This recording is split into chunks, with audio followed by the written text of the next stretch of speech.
right, I'm just going to turn out the lights a little bit. Don't get too frightened. All right, a little bit of romantic lighting for you all. Okay, so I should tell you who I am. I'm Richard Taylor from the physics department, and of course I'm here to introduce our guest tonight. How do you introduce someone like Freeman Dyson?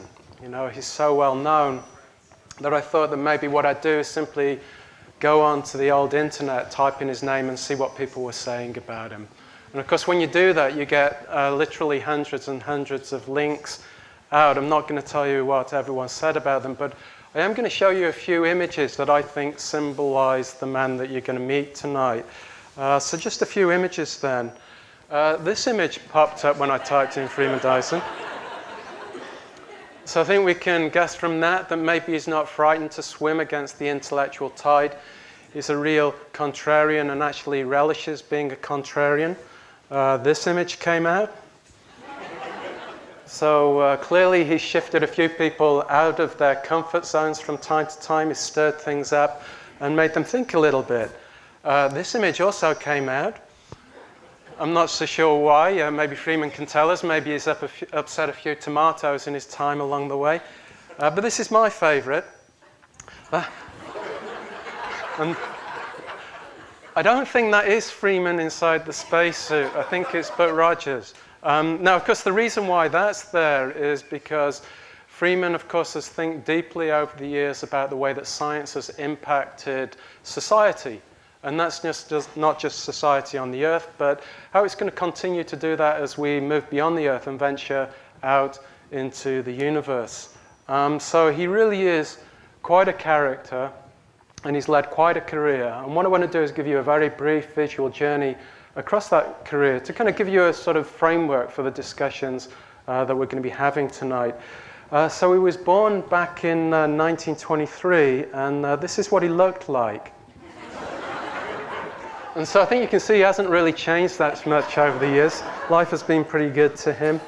This is what he looked like when he grew up. This is 1939, when he was studying mathematics at Winchester College in England. And like many of the academics of that era, his career got temporarily diverted by the Second World War. He went to work for the Royal Air Force, where he used mathematics for what became known rather mysteriously as operational research, but it was very cool. He used mathematics to work out efficiencies to help save lives within a war context.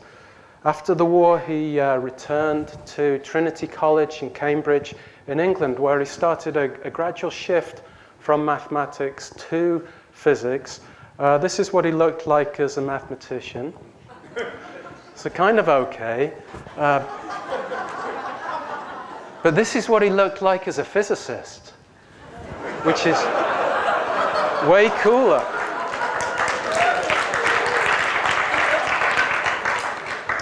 If Freeman still got that jacket, I want it. So at that time, he also had a shift in location. He moved from England to the east coast of the States, to Cornell, and then to Princeton. And during that era, he became one of a number of high-profile, very charismatic physicists. And of course, a number of these people included Richard Feynman and Robert Oppenheimer, both of whom he interacted with during that era. His tour de force arrived in 1949 with his work on some very fundamental physics called quantum electrodynamics. Now, of course, in that era, he was living in an era where fundamental physics was having a profound effect on the way that the history of the world was evolving. In particular, it was, of course, part of the nuclear age. Later on, he became very vocal in his stance about being anti-nuclear weapons and started to turn his thoughts to what sort of positive roles can nuclear energy deliver. And of course, in the late 50s, early 60s, this was the space age where people were focusing on how to get people off the planet, maybe even to the moon. And not surprisingly, Freeman was thinking even further afield. In the late 50s, early 60s, he worked on what was called Project Orion, which was using nuclear-propelled rockets to take people way, way further than the moon and out there into the solar system. And I think this project really sort of symbolized his integration of scientific rigor and scientific imagination, where he really started to blur the boundaries between science fact and science fiction. And he's well known within the world of science fiction. The world Dyson is very strong out there, and in particular the Dyson sphere is my favorite. This is an artistic rendition of it. It's a sort of artificial environment out there in space. This is what it looks like on the inside. So it actually looks like Eugene without the rain, right? So that's about as good as it gets, okay? But it's somewhere out there near Pluto. So really quite amazing things. Now, of course, his career has been so long that some of the things that started off as science fiction, he's seen turn into science fact. One thing that he's written about quite a lot is the internet. Another thing is genetic engineering. He was around to see the discovery of DNA. Here's a recent photograph of him opening a package from a company that promises you for less than $1,000, they'll read your DNA and tell you all about your future. So quite incredible. So he's seen many changes, and he's been engaged in many conversations through the years. His latest adventure has, of course, been on global warming, where he's been shifting a few people out of their comfort zones. And I really like this cartoon. It turned up during my search in relation to global warming. And you can see the kid there saying, oh, great. Now we can't talk about religion, politics, or the weather. Now, of course, all of those things Freeman has been involved in. The reason why I like the cartoon so much is because the reality is the exact opposite. Whenever Freeman gets involved in a topic, he opens up the conversation. He doesn't close it down. And I think that's one of the reasons why he's won so many beautiful, diverse, and prestigious awards through the years. Another reason, of course, is because of the number of incredibly elegantly written books that he's written, and I'm just going to show you a few. So it really is a privilege to have Freeman here tonight. It's doubly a privilege because Freeman isn't feeling particularly well today, and he's beautifully stubborn. I wanted to cancel the whole evening, and he's going to head on and hopefully see us all through. So really, I really think we really do need to give him a huge round of applause for being here tonight. So ladies and gentlemen, Freeman Dyson.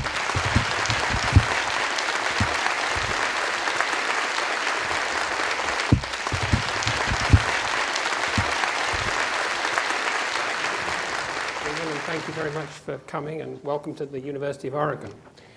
You write that scientists come in two varieties, hedgehogs and foxes. Foxes know many tricks, hedgehogs only one. Which species of scientist makes the most important discoveries, and which one are you? So, well, I'm certainly a fox. I have a short attention span. I like to work on a problem for a few days or a few weeks, and then either it's done or it's not. In any case, I go on to something else. So I'm definitely a fox. Now, foxes are useful, but clearly the really important stuff is done by the hedgehog. Somebody like Dick Feynman, for example, who actually worked on one problem for 7 years without stop. And I watched him doing that, and he got deep into it, and out of it came something quite radically new. So there's no doubt the hedgehogs are the big names. Most of the people who get Nobel Prizes are hedgehogs, and rightly so. But the foxes have a useful function. They are also essential. You can't do with hedgehogs alone. In fact, the attempt to do with hedgehogs alone is extremely frustrating.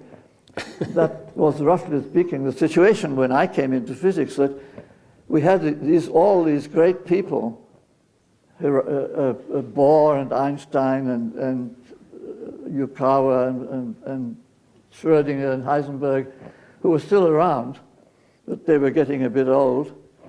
And they all wanted to be hedgehogs because they'd done it before. They had done something great in the past, and they thought what was needed was another quantum revolution just as big as the other one. Well, it turned out the time wasn't ripe for that. And so young foxes like me had a great time. It turned out that what was needed wasn't some big ideas. What was needed was just tidying up the details, which is something I could actually do. So I was lucky just to be on the scene at the right time. And of course, we had great fun making fun of these old boys who had they all had such great reputations and crazy ideas, and they weren't getting anywhere. Well, there was something almost as even more exciting than physics going on at the time, and that was the emergence of molecular biology. Now, I heard a story that Francis Crick came to you and asked you whether he should switch out of physics into molecular biology, and you said, hang on, it's not there yet. But he didn't take your advice, and 7 years later he broke the genetic code with the structure of DNA. Is that a true story? That's correct, yes. It was, again, it was an amazing story. I mean, I had enormous admiration for Crick. See, I was hit by the war only for 2 years. I was working for the Royal Air Force 43 to 45, so it was only 2 years, which is not so bad. It means you haven't forgotten everything you learned.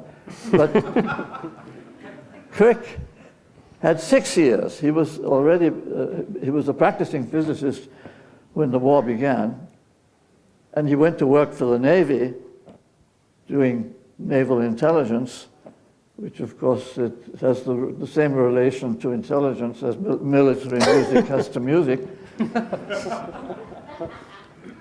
Anyhow, and he was thoroughly miserable and depressed. He really thought he was finished. And I met him in 45 toward the end of the war. He was still working for the Navy. And he thought he was done for. He'd forgotten all the science he'd ever learned, more or less, and it was too late for him to start afresh. And so he said, well, maybe the thing to do is to try to start afresh in biology, but I'm probably too old anyhow. And I said, yes, that's certainly wouldn't be a very good idea. You better stick with what you have. And so I was wrong. Not the first. Fortunately, he knew better. Richard. Okay, well, talking about right moves, you'll notice that you're not the only transplanted Brit around the table tonight. And what I want to talk to you about is that inspiration of the move, because you've written that from early on in childhood, somewhere deep inside, you had this special feeling about America. And I'm going to quote you. Americans held the future in their hands, and that the smart thing for me to do would be to join them. Was that the main reason why you moved and why you stayed? And of course, the follow-up question is, do Americans still hold the future in their hands? Yes, no, that's a great question. Let me tell the truth about my peregrinations. Actually, I wanted to go to Russia.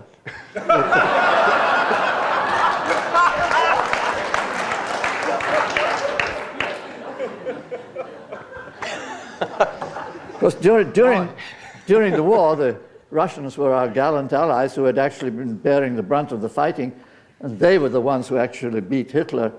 And so we had a huge admiration for the Russians. And in addition to that, the Russians have a great literature, a great scientific culture. So the thing I wanted to do when the war was over was to go to Russia to study and with luck become a student of Landau or Kapitsa, one of these great Russian physicists.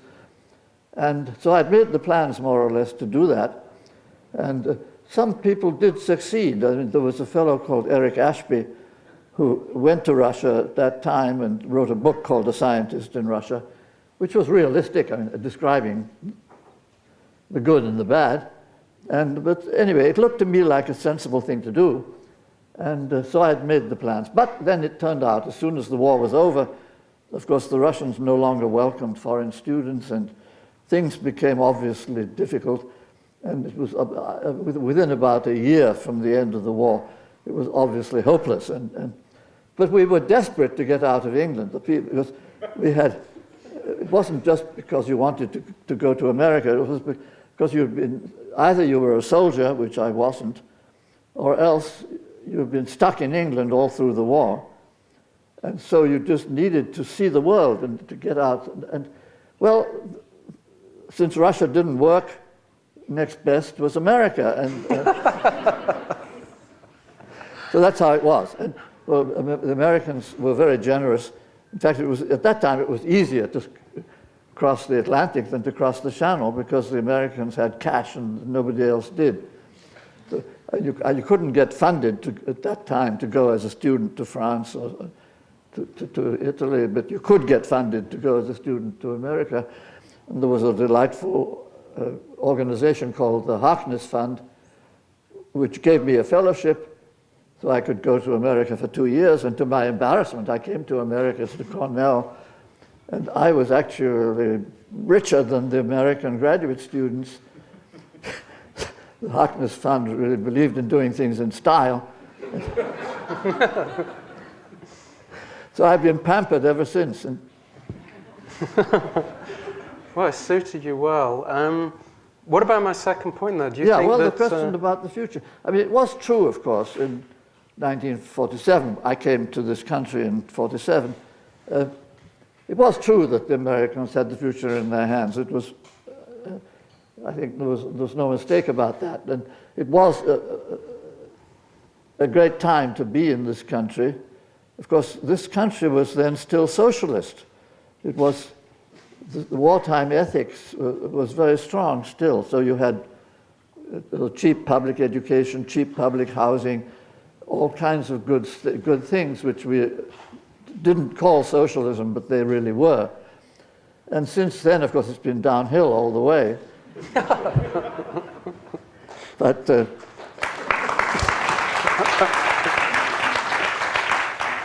anyhow, so it was a great time to be here.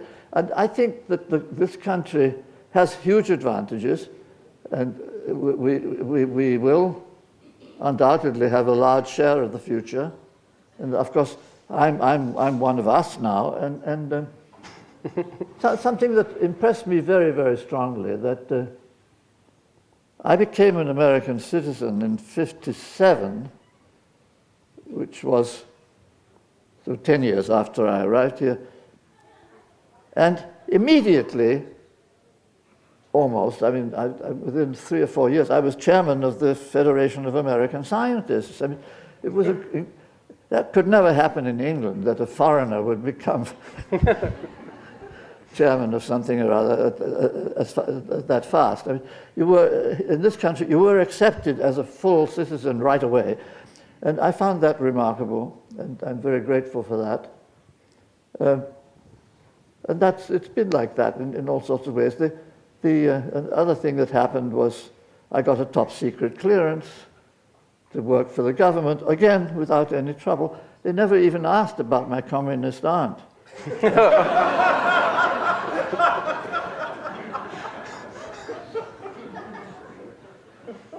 And later on, then I have a son who was a draft age during the Vietnam disagreeable times. And so my son, with my full approval, ran away to Canada to escape Vietnam. Actually, he's a Canadian citizen today. And again, they never raised a question about that in connection with my clearances. So I would say they have been remarkably broad-minded. So what about the future? Well, I would say the real future probably belongs to China, but we don't yet know. I mean, my father had a theory of history, which I think is quite a good approximation, that generally speaking, there's a top nation. The first top nation was Spain, so that was 500 years ago, when Spain conquered America and became top nation in Europe. And they had 150 years as top nation, and then quite suddenly they sort of became overextended economically, politically, and culturally, and so more or less collapsed. And France became top nation and was there for 150 years. And then, of course, Napoleon came along and spoiled everything and overextended the French. And so then Britain took over. We had the good luck to defeat Napoleon. And so Britain was then top nation for 150 years, and we enjoyed that. And then we fell on bad times. The empire crumbled, much to my joy. And so the United States then was top nation. So that started around 1920. So if we have 150 years, it means we have now about 60 years to go, which is probably about right. And then, so then in 2070, somebody else will take over, and the most obvious choice, of course, is China.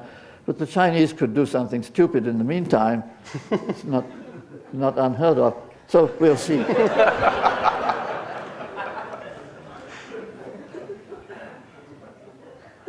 Let me ask you another question then. So when you arrived in America, you arrived in this very special area that we call the nuclear age.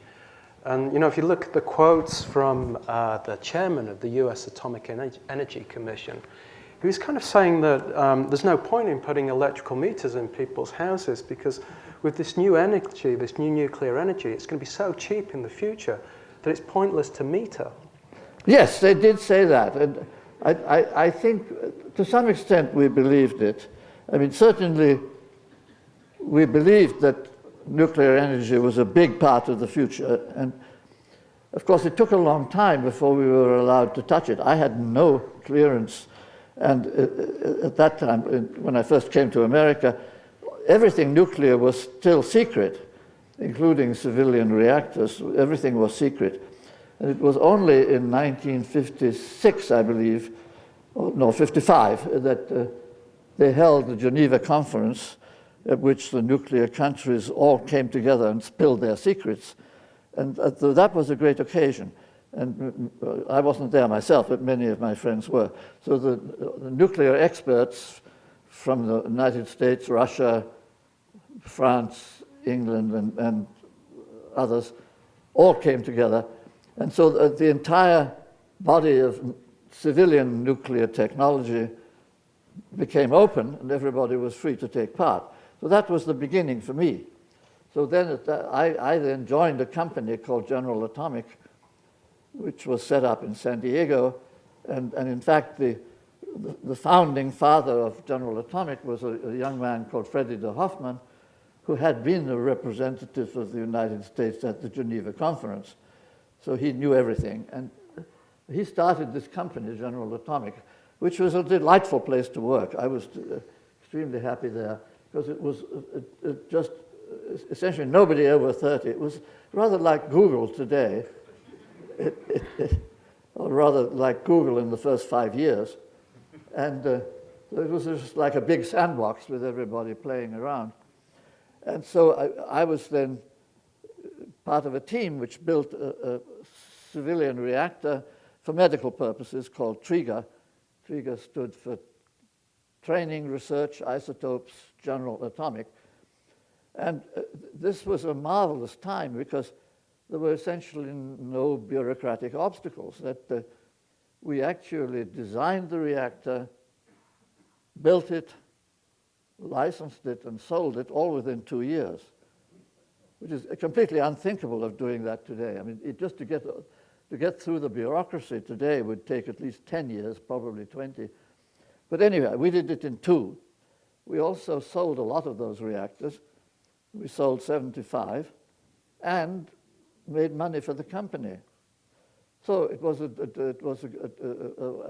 marvelous time in my life, and it involved some really interesting physics besides. It was a good science as well as good engineering.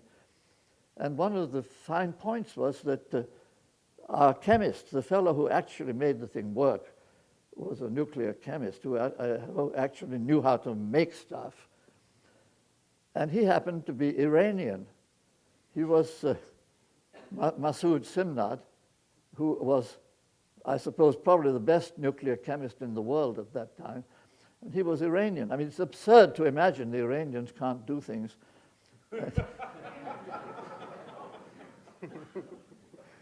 Once they put their mind to it. And anyhow, So we were very lucky. We were open to such people. And it was a great time. And we thought, of course, that we would go on and build power reactors after that, and generate electricity, and we missed the bus. Because unfortunately, Admiral Rickover had got the first, he had a head start on everybody else. Admiral Rickover was building submarine reactors for the Navy, and he more or less wrote the rules so that his reactors always had the advantage. And so that's what happened ever since. So the light water reactors, which are the submarine reactors, are now the ones we're all using, which is unfortunate because the ones at General Atomic actually were better. But anyhow, we missed the bus.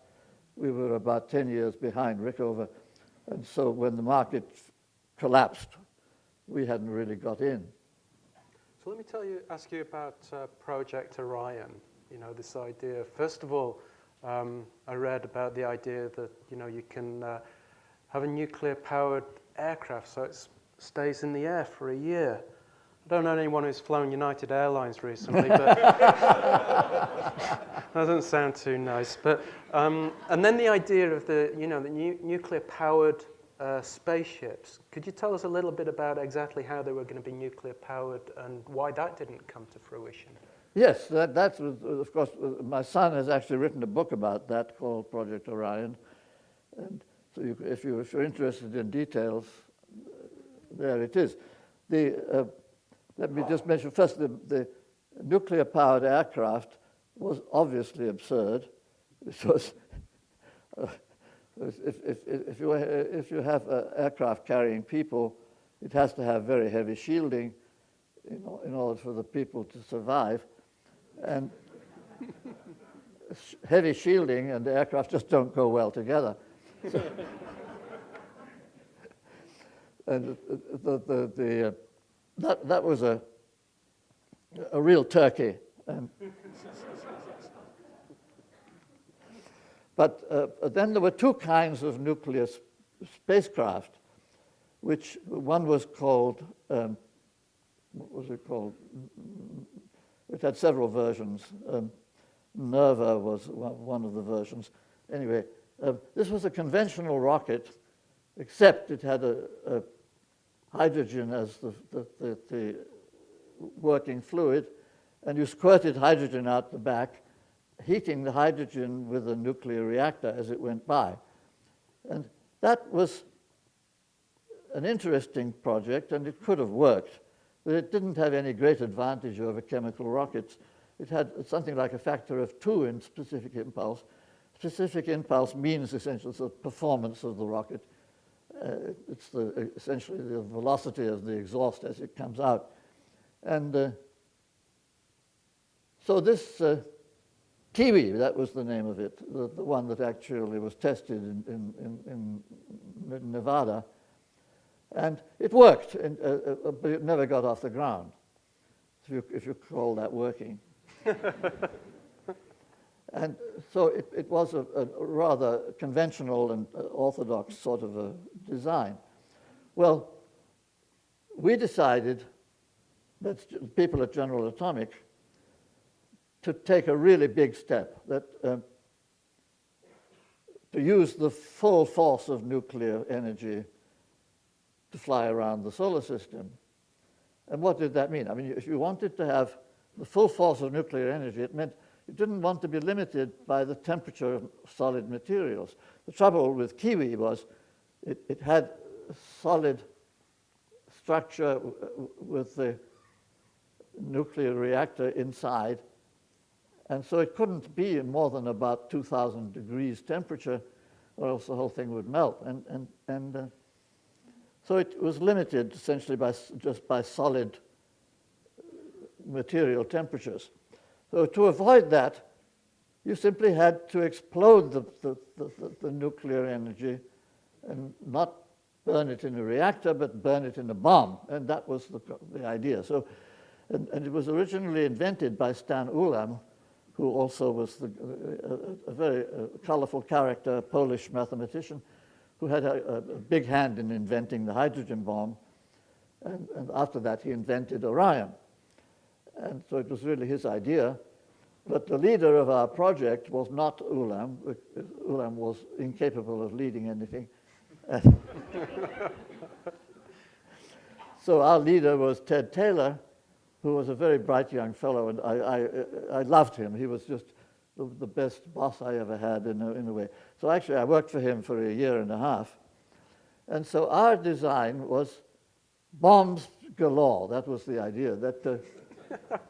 So it was unilateral disarmament in 2 or 3 trips. I mean,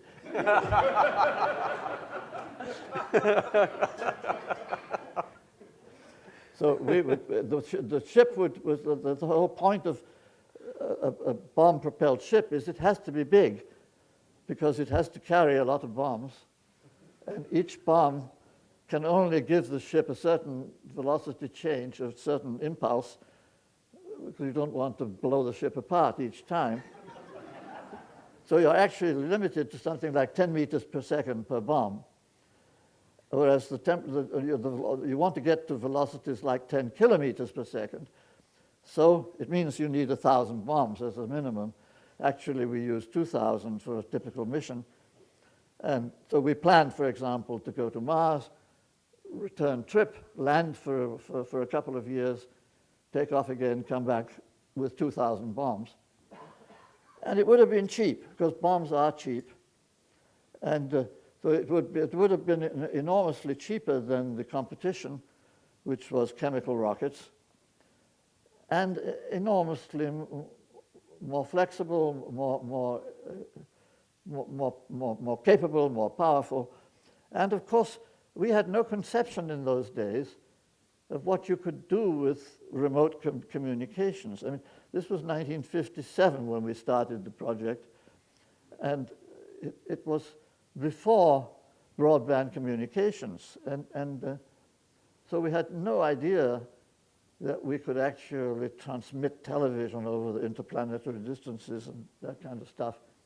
So we thought of ourselves like Darwin on the Beagle, that we would go out there with our notebooks and tramp around Mars and observe the local creatures. And then after 5 years of exploring Mars, we'd all come home and write the book. And that was the model. And it all made a lot of sense from a technical point of view, because the numbers fitted together nicely. If you carried 2,000 bombs, each bomb weighed about a ton. So it meant your bomb plus the propeller. The bombs were surrounded with a shell of something like paraffin, some light material, which would be the actual propellant. So the bombs would explode and throw this stuff at the bottom of the ship. The bottom of the ship would be a huge, big steel plate weighing about 1,000 tons, which would take the jolt. And then on top of the plate, you had shock absorbers, which were pretty massive, but still it's a conventional engineering. And then on top of the shock absorbers, you'd have 1,000 tons of payload, which including the human beings. And the whole thing fit together nicely. It meant that the thing was not built like an airplane, it was built like a submarine. It was sort of heavy construction, quite rugged, and comparatively cheap. So something in the style of a submarine. And in fact, we had a contract with the Electric Boat Company in Connecticut who actually build submarines. And they were ready to build an Orion if we gave them the green light. Well, of course, the competition was Wernher von Braun with his moon rockets, and which were much more expensive and much less capable. But of course, he had the big battalions on his side, and he had a lot of experience, and he was very capable. So he won, and after about a year and a half, it was clear that Orion was not going. It was just for fun, but not for real. So at that point, I quit. And the project continued for another 5 years, and But it was obvious after the first 3 or 4 years that it was just really an engineering study. But we had a lot of fun, and we had little flying models, which we flew on Point Loma with chemical explosives, just to show we could do it. And we never hurt anybody. We never had any accidents.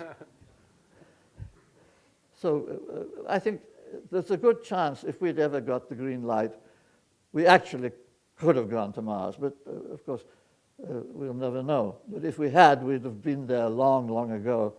The whole of history would have been different. So I think that's enough about Orion.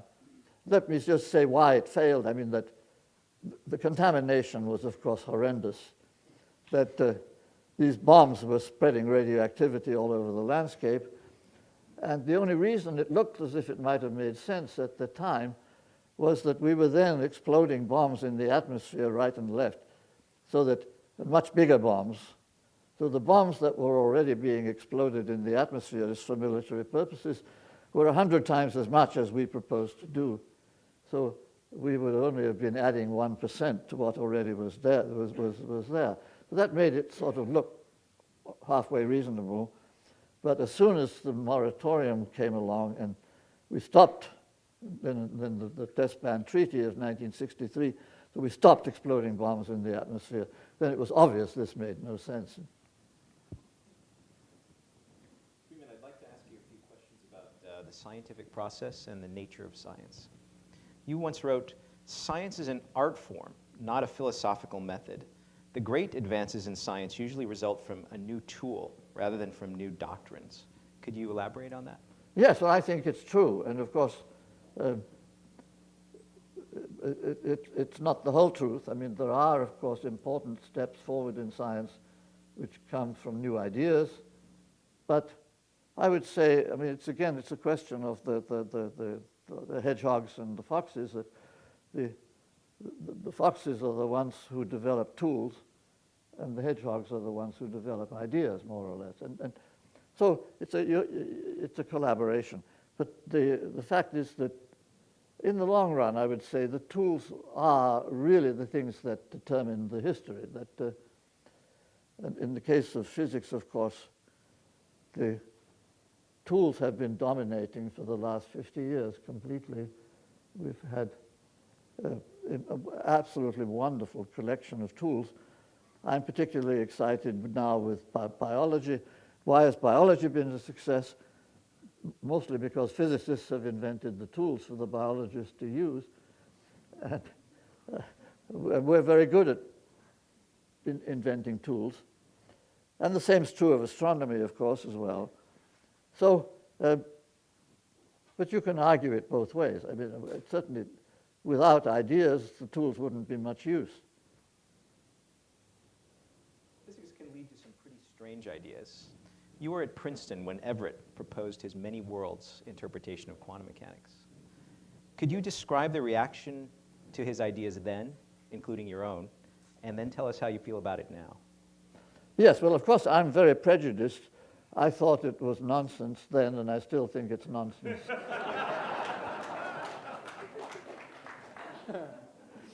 So, but that's a matter that, I mean, it's a matter of taste. My hero in quantum mechanics is Paul Dirac. And in fact, I just wrote a book review about Paul Dirac. It was the last thing I did before I left Princeton. So you can tell about what I think about Dirac if you look at the New York Review of Books next month. But there's a new biography by Graham Farmilo, which is called The Strangest Man, which I think is not a very good title. But it's a sort of a hype of description of Dirac. He was a strange guy. But one thing that was very clear about Dirac was he thought the language of nature is mathematics, which also was the belief of Galileo. Galileo said, the language nature speaks is mathematics. And Dirac believed that very strongly. So his version of quantum mechanics, which is the version which I find most helpful, is just pure mathematics. And as Dirac said, that all the problems with interpretation of quantum mechanics arise from trying to translate mathematics into a completely inappropriate language, namely human language. And that's why the whole subject has become surrounded with philosophical fog. And I think Everett is a good case in point. It's been said that quantum electrodynamics, which Richard referenced in his introduction, is the most successful theory of science ever produced. It leads to predictions which are verified to accuracies of 12 decimal places. It was worked out by two geniuses, Feynman and Schwinger, radically different personalities and radically different approaches to the problem. Feynman was very intuitive. He used diagrams. Schwinger used powerful, abstruse mathematics. In perhaps your most celebrated piece of work, you showed that these two approaches were equivalent. I'm curious, did Feynman and Schwinger immediately grasp what you had done? Well, you should ask them, not me. Yeah, no, in fact, I mean, all I did, but really it wasn't anything deep or difficult. All I did was sort of tidy up the mathematics and make it obvious how it fitted together. So it wasn't, I mean, I think they didn't have much difficulty understanding that. I mean, but of course neither Feynman nor Schwinger adopted the other person's methods. They continued with their own. And of course, I was very polite to Schwinger, but it was obvious to me that Feynman's methods were much better. So my job really was just making Feynman usable by people who had learned the stuff from Schwinger.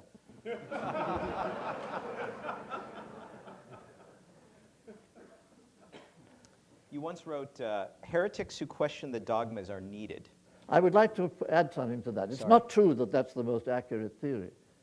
I think the most accurate theory is still Einstein's general relativity, the theory of gravity. If you look at quantum electrodynamics is accurate to something like 12 significant figures. If you look at the pulsar timing observations, which are testing general relativity, they're accurate to something like 16 significant figures. So I think Einstein still wins. Very good. Back to the heretics question. So you wrote that heretics who question the dogmas are needed. I'm proud to be a heretic. The world always needs heretics to challenge the prevailing orthodoxies. Where do we need those heretics today? Yeah, well, all sorts of places, of course. I mean, one of the most interesting historical events of the last 30 years has been string theory. String theory has become a real phenomenon just from a sociological point of view. That if you look at theoretical physicists all over the world, you find something like half of them are string theorists. And that is very remarkable because string theory is an extraordinarily abstruse part of physics, and I don't understand it. And it's one thing that we know for sure is it's wonderful mathematics. Pure mathematicians love it, but it has no visible connection with the rest of physics. And I got a postcard from Andy Strominger the other day. Andy Strominger is a famous string theorist at Harvard, and he happened to be traveling around Central Asia, and he sent me a postcard from Urumqi. Some of you may have heard of Urumqi recently because they had some racial riots there. The population is Muslim and the political authorities are Chinese, so they have problems, and they had some riots. Anyway, before the riots, I got this postcard from Andy Strominger. He said, "You'd never believe it, but they've got a good group of string theorists here."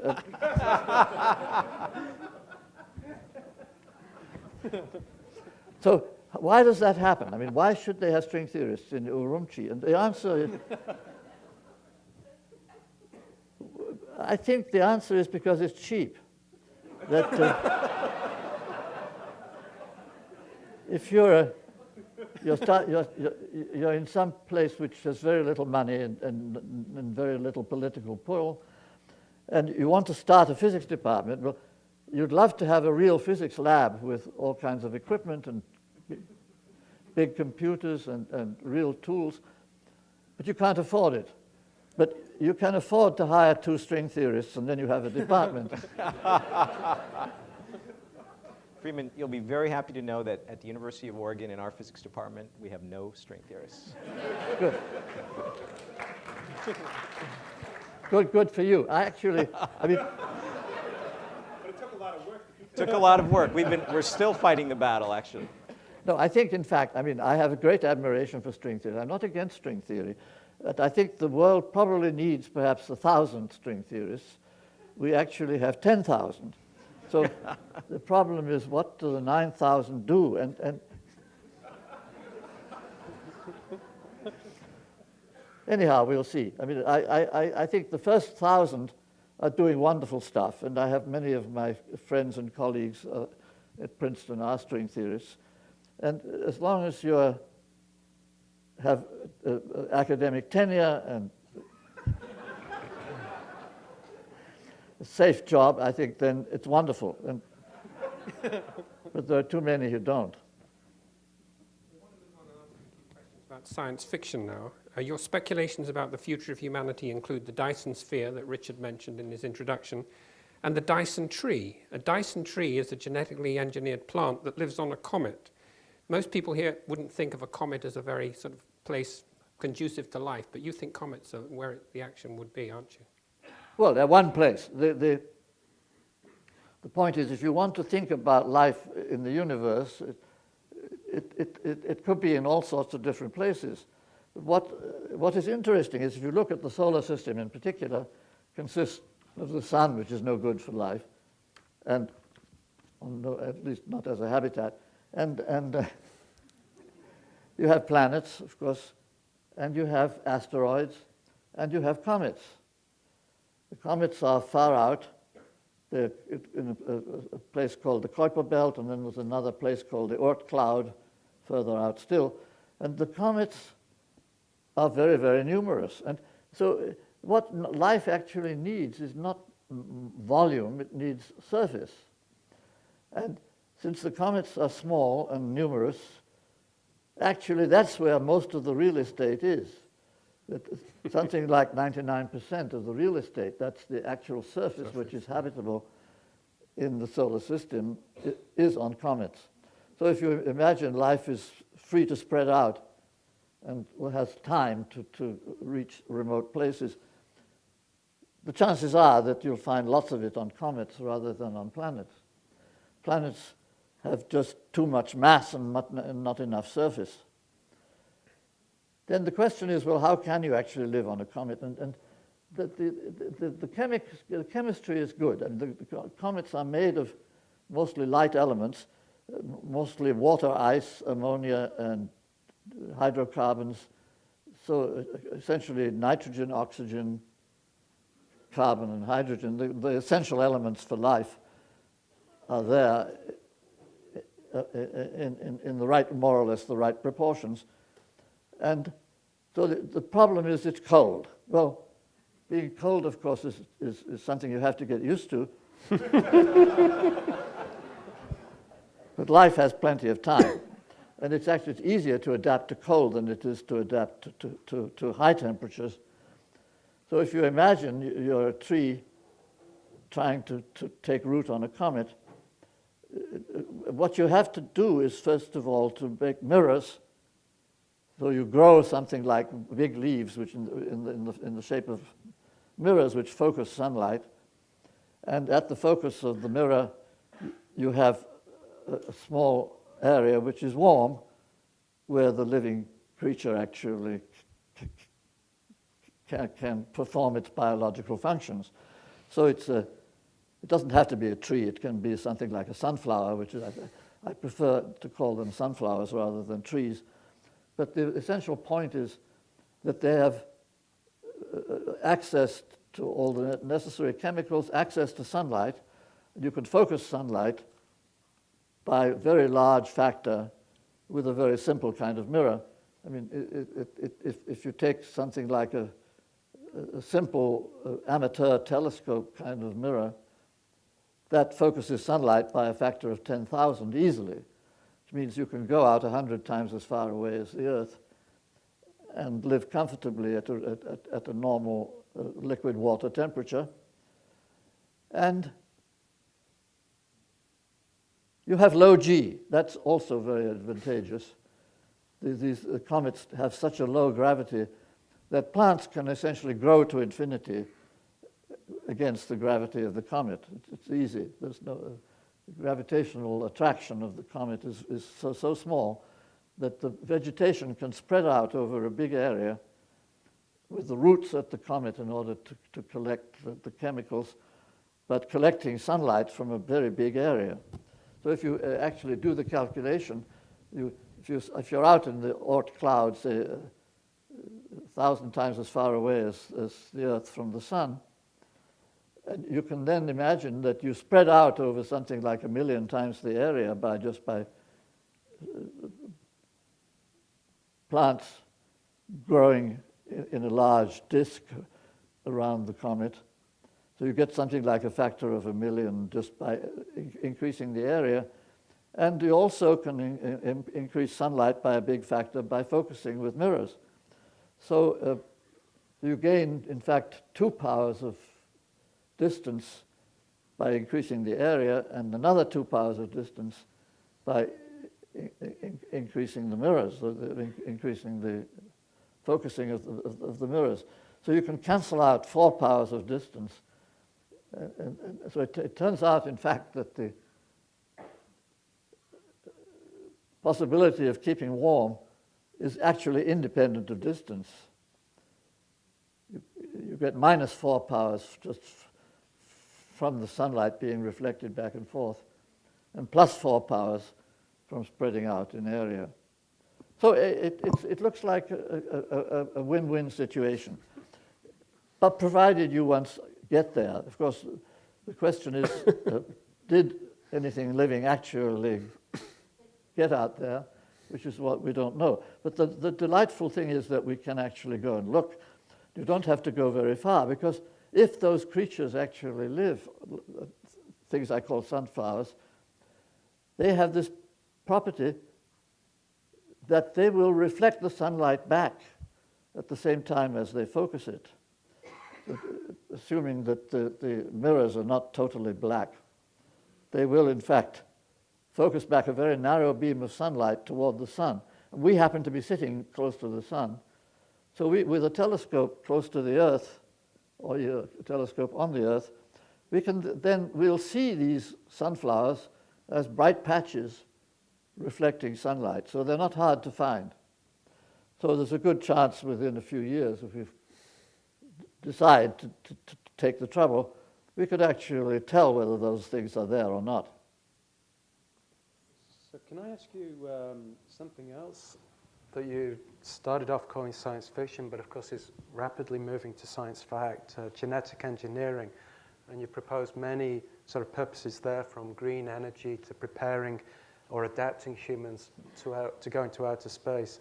And my favorite is even you've talked about people being able to grow their own dogs using genetic engineering. And I've seen lectures where you've got really quite enthusiastic, where you've said, look, there's something basic that everybody wants to be a genetic engineer. Is that what you still feel? Oh, yes. I mean, I like to point at 2 examples which I have experienced myself. The flower show in Philadelphia, which is the biggest flower show in the world, and the reptile show in San Diego.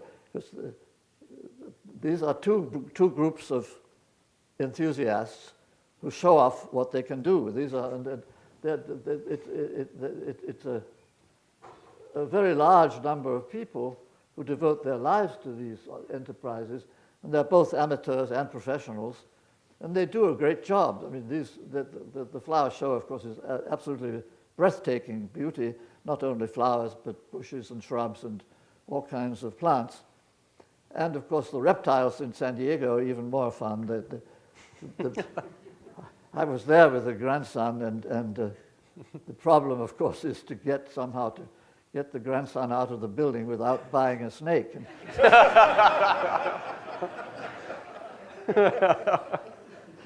So there's a natural just a resonance between children and pets, which is, of course, at least 10,000 years old. We've grown up, the human species has grown up with our dogs and cats, and it's a big part of our culture. And the same is true of flowers and trees. So I think it will inevitably, whether we like it or not, some people do like it and some don't, but it's inevitable. As soon as the tools of genetic engineering get into the hands of these people, they will really enjoy themselves, and there will be an even greater variety of plants and animals which they will be developing and breeding and enjoying, and not only for beauty but also for food and for chemical processing and other purposes. That biotechnology is just an amazingly an amazingly powerful technology, and it's clean and it's sustainable, and it has all the virtues that we like to pursue. It's using sunlight and simple chemicals to produce the necessities of life, including food. So I would say that it's going to be even more important when it gets into the hands of small farmers than into the hands of gardeners and children. So you've just told us a bit about humans tinkering with the genes of their pets and plants. What about humans tinkering with their own genes? That's a different set of problems. I mean, I would be very cautious about that.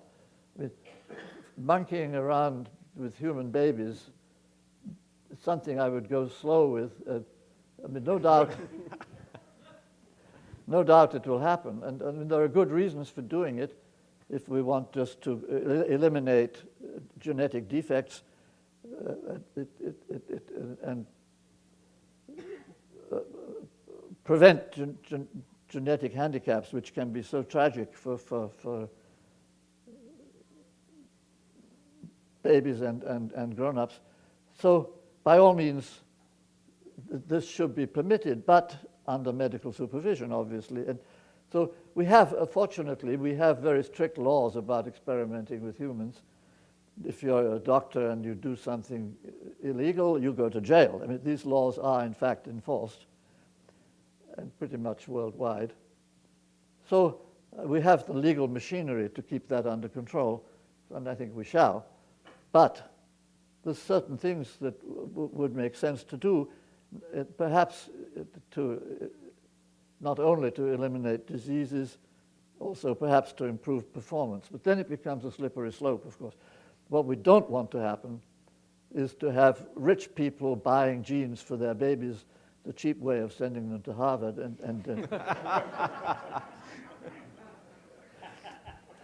and poor people being left with the old-fashioned genes.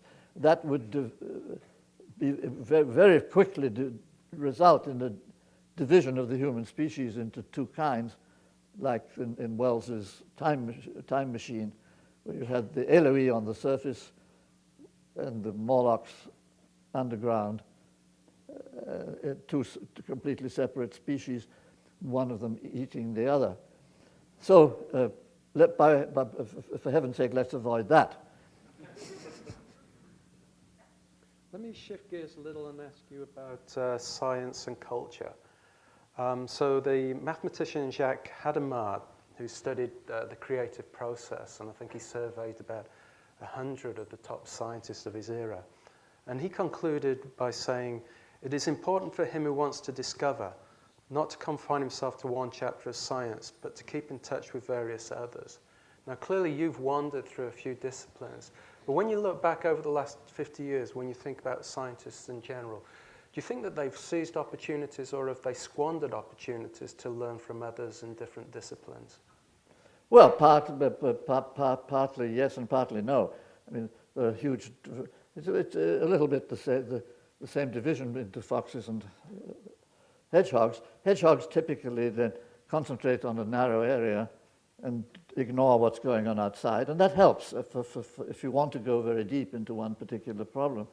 On the other hand, a fox like me noses around all over the place and gets good ideas wherever we find them. So you need both kinds.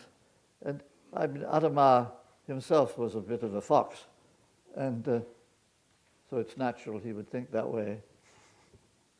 Let me ask you more generally, to what extent do you think that the public's view should influence the path taken by science? Oh, I think it ought to influence science very strongly. And to some extent it does. That there are